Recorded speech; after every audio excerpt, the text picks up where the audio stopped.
بسم اللہ الرحمن الرحیم۔ السلام علیکم۔ آپ دیکھ رہے ہیں ڈی ڈی پی انالیٹیکا۔ اس ویڈیو میں ہم ملک کی سیاسی صورتحال کا جائزہ لیتے ہیں اور مختلف عوامل جو اس وقت کار فرما ہیں اس کا جائزہ لیتے ہیں اور دیکھتے ہیں کہ آگے کیا صورت ڈیولپ ہو سکتی ہے اور پھر سپریم کورٹ کے ریئیکشنز کیا ہو سکتے ہیں۔ چونکہ درمیان میں وقفہ آ گیا، 27 اپریل دور ہے، لہٰذا اس سٹیج کے اوپر وہ چیزیں جو کہ روزانہ کی بنیاد پہ ہو رہی تھی وہ تو نہیں ہوگی، لیکن یہ کہ ایک اسیسمنٹ ضرور ہم کر سکتے ہیں کہ حالات ہمارے کس طرف جا رہے ہیں۔ ایک طرف تو پی ڈی ایم کے لیڈران جو ہیں وہ دھمکیاں دے رہے ہیں۔ مولانا فضل الرحمان انہوں نے اسٹیٹمنٹ دی کہ سپریم کورٹ خود پنچایت بٹھا لے، یہ عدالت ہے یا پنچایت ہے جو ہمیں گفتگو اور مسالت کی طرف دھکیل رہے ہیں۔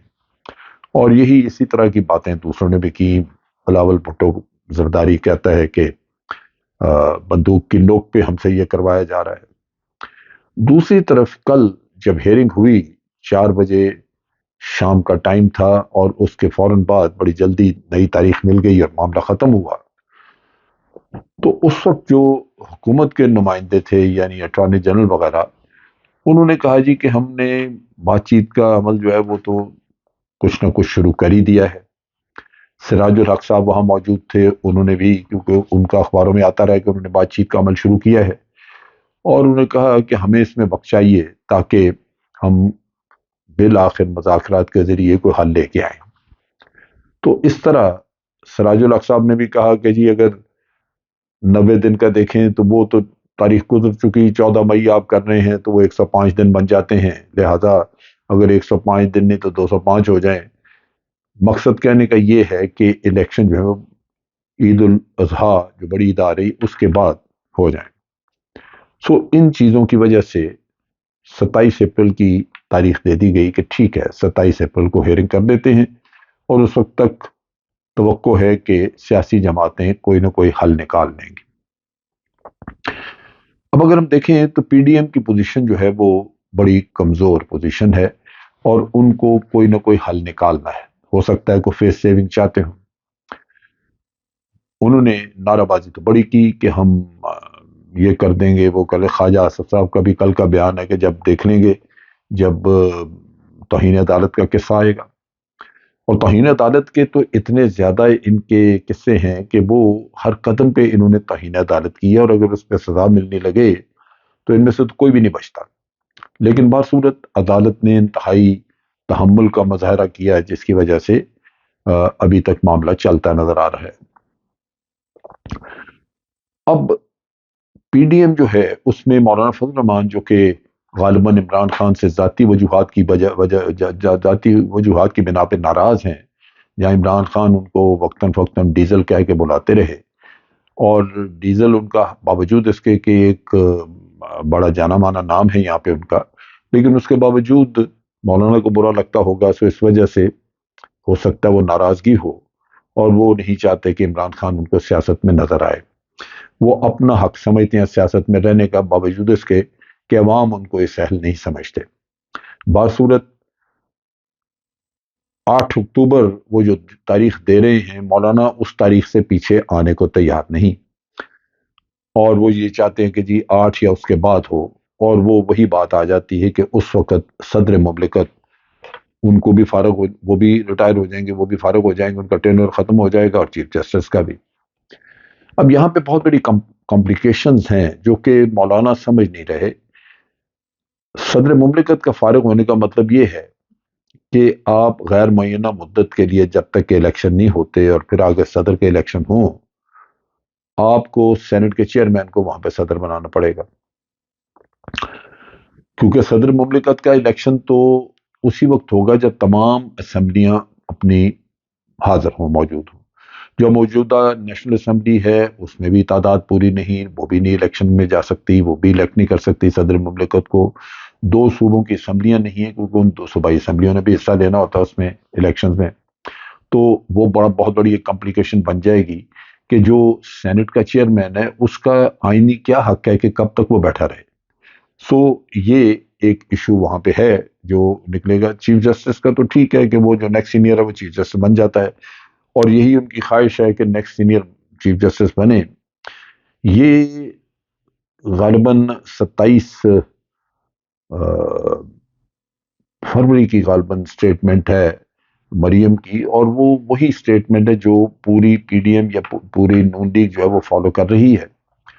اور اس میں مریم نے یہ کہا تھا کہ پاکستان میں الیکشن اس وقت ہوں گے جب نواز شریف واپس آ جائیں گے.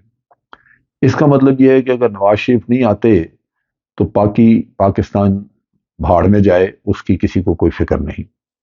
اور نواز شریف اس وقت واپس آئیں گے جب سپریم کورٹ میں تبدیلیاں ہوں گی. لہٰذا یہ سارا ایک لنکڈ ایک ایسی سازش اور ایسی پلان بنائی گئی ہوئی ہے کہ جس کے تحت یہ بالکل دیکھے بغیر کہ اس کے مثمرات، اس کے نتائج کیا ہوں گے، وہ اپنی ڈگر پہ چلے جا رہے ہیں. اب جب بات چیت ہوتی ہے تو ایک چیز تو واضح ہے کہ پی ٹی آئی جو ہے وہ 8 اکتوبر کی تاریخ نہیں مانے گی.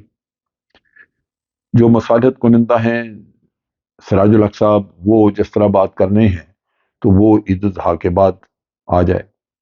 اب عید الاضحیٰ کے بعد اگر الیکشن ہوتے ہیں تو بڑا واضح ہے کہ جو پلان پی ڈی ایم کی تھی یا پی ایم ایل این کی تھی کہ چیف جسٹس بھی چلے جائیں، وہ پریزیڈنٹ بھی چلے جائے، پھر اس کے بعد وہ ان کے لیے میدان خالی ہو، تو وہ چیز تو نہیں ہوگی. لہٰذا کچھ اور شرائط رکھی جائیں گی بات چیت میں کہ جی ہمیں یہ ریلیف دیا جائے، ہمیں وہ ریلیف دیا جائے، جو اندازہ نہیں کہ عمران خان دیتے ہیں یا نہیں. لیکن عمران خان، میرا اپنا اندازہ ہے کہ وہ عید کے فوراً بعد اگر الیکشن کرائے جائیں تو وہ شاید اس کے لیے تیار ہو جائیں. اب پرابلم یہ ہے کہ یہ سارا وقت جو درمیان میں گزر رہا ہے اس کے اپنے کئی مضمرات ہیں. مثال کے طور پہ اگر الیکشن بڑی عید کے بعد ہوتے ہیں تو پھر یہ کیئر ٹیکر گورنمنٹ جو ہے یہ کب تک بیٹھی رہے گی؟ اس کا تو کوئی قانونی جواز ہی نہیں ہے. اس وقت بھی وہ غیر آئینی ہے. سو کیا ایڈمنسٹریٹر مقرر کیے جائیں گے؟ اگر ایڈمنسٹریٹر مقرر کیے جائیں گے تو ان کے اختیارات کیا ہوں گے؟ پھر صوبائی بجٹ بھی آپ نے پیش کرنا ہے. سو بجٹ وغیرہ جو ہے وہ کیسے پیش ہوگا، کون کرے گا؟ سو کئی مسائل ہیں. اور یہ جو اس وقت حکومت ہے، جو کیئر ٹیکر تھے، جن کو کیئر ٹیکر کہتے ہیں، کیئر ٹیکر ہے تو نہیں، انفیکٹ وہ پی ایم ایل این کی ایکسٹینشن ہے، تو ان حالات میں کیا وہ سال کا بجٹ پیش کر سکتے ہیں جبکہ آپ کی ان کی اپنی مدت جو ہے پہلے تو غیر آئینی ہو گئی، اور پھر ویسے بھی اس کی کوئی مدت کی انتہا تو مقرر نہیں ہے. وہ 2 مہینے بعد ختم ہو جائے ان کی حکومت، 1 مہینے بعد ختم ہو جائے یا آج ہی ختم ہو جائے، کیئر ٹیکر کا تو معاملہ ختم ہے. تو بجٹ کون اور کس وقت کے لیے پیش کرے گا؟ سو یہ چیز بھی پی ڈی ایم نہیں سوچ رہی، اور وہ لگے ہوئے ہیں اسی کام پہ کہ حکومتیں نہ بنے. نتیجہ یہ کہ ان حالات میں اتنے زیادہ مسائل بن سکتے ہیں ایک صرف الیکشن نہ کرانے کی وجہ سے. اگر یہ الیکشن 14 مئی کو ہو جاتے ہیں تو حکومت بن گئی اور اگلا بجٹ وغیرہ بھی وہ دیں گے. لیکن یہ جو پی ڈی ایم کی گورنمنٹ ہے یہ خود سر ہے، اور یہ اس سے بچنے کے لیے پورے سسٹم کو تہس نہس کر رہی ہے. یعنی ایک غیر آئینی حرکت کی وجہ سے باقی کئی غیر آئینی معاملات ہو رہے ہیں، اور اس کے علاوہ کئی مشکلات پیدا ہو رہی ہیں. سو یہ کیسے آگے بڑھے گا؟ اب آ جاتے ہیں سپریم کورٹ پہ. اگر سپریم کورٹ ریزالو کرنا چاہتا ہے اس سارے قصے کو تو وہ کیسے کرے گا؟ سپریم کورٹ کے پاس 2 3 آپشنز ہیں. پہلی آپشن تو یہ کہ وہ 14 مئی والے قصے کو ہی پرسو کریں اور حکومت کو کہیں کہ جی آپ الیکشن کرائیں. الیکشن کمیشن کہتا ہے جی انہوں نے مجھے چیزیں نہیں دی، کوئی پیسہ نہیں دیا، کچھ نہیں دیا، میں کیسے کراؤں؟ چنانچہ سپریم کورٹ گورنمنٹ کے خلاف ایکشن لیتا ہے، اور وہ ان کو غیر قانونی گورنمنٹ یا ایک ایسی گورنمنٹ جو کہ اپنی میجورٹی کھو بیٹھی ہے وہ ڈکلیئر کر کے تو پھر وہ آگے بڑھتے ہیں کہ جی اب الیکشن کرائیں. اس صورت میں سسٹم مکمل طور پہ تباہ ہو جائے گا. یہ تباہ ہونے کا مقصد یہ ہے، مطلب کہ ایک انارکی پھیل جائے گی، ایک طرف پہلے ہی ایک گورنمنٹ ہے جو کہ سپریم کورٹ کی رٹ ماننے کو تیار نہیں ہے، پھر جب حکم سخت آئیں گے، نااہل ہو جائیں گے لوگ، ان کے ٹرائل ہوں گے توہین عدالت پہ، تو مشکلات بنے گی، پھر ان کے سمجھ نہیں آئے گی کہ ہم کریں کیا۔ ایک پورے ملک میں ایک ایسا ماحول پیدا ہو جائے گا جہاں گورنمنٹ کوئی نہیں ہوگی۔ سو سپریم کورٹ کے پاس آپشن اور ہیں کیا؟ میرا خیال ہے کہ سپریم کورٹ کے پاس آپشنز یہ ہیں کہ اگر آپ الیکشن نہیں کراتے تو پھر پنجاب اور کے پی کے کی گورنمنٹس کو بحال کر دیا جائے، اور نیشنل اسمبلی کو بھی اوریجنل اسمبلی کے طور پہ بحال کر دیا جائے، جس میں پی ٹی آئی کے تمام اراکین اسی طرح واپس آ جائیں۔ ان اینی کیس پھر 2-3 مہینے بعد تو الیکشن آپ نے کرانے ہیں، کیونکہ اگست میں پھر جب یہ اس حکومت کی مدت ختم ہوگی تو سپٹمبر وغیرہ میں، اکتوبر میں آپ کو الیکشن کروانے پڑیں۔ میرا اپنا اندازہ ہے کہ چونکہ یہ ہردرمی ختم نہیں ہو رہی اور ان کا سیاستدانوں کا آپس میں کوئی بھی معاملہ طے نہیں ہو رہا، تو پاسبلٹی ہے کہ سپریم کورٹ انتشار سے بچانے کے لیے، ملک کو انتشار سے بچانے کے لیے تمام اسمبلیاں بحال کر دے۔ اگر وہ اسمبلی صرف پروونشل اسمبلیاں پنجاب اور وہ بحال کرتے ہیں کے پی کے، تو تب بھی سسٹم آگے نہیں چلے گا، کیونکہ نیشنل اسمبلی میں پی ٹی آئی کی ریپرزنٹیشن اگر نہیں ہوگی تو یہ جو نیشنل اسمبلی ابھی ہے یہ پوری طرح پیچھے لگی رہے گی اسی طرح خرید و فروخت کے چکر میں، اور پی ٹی آئی کی گورنمنٹ جہاں جہاں ہیں ان کو تنگ بھی کرے گی اور ان گورنمنٹس کو توڑنے کی کوشش بھی کرے گی جو پہلے ہوتی رہی۔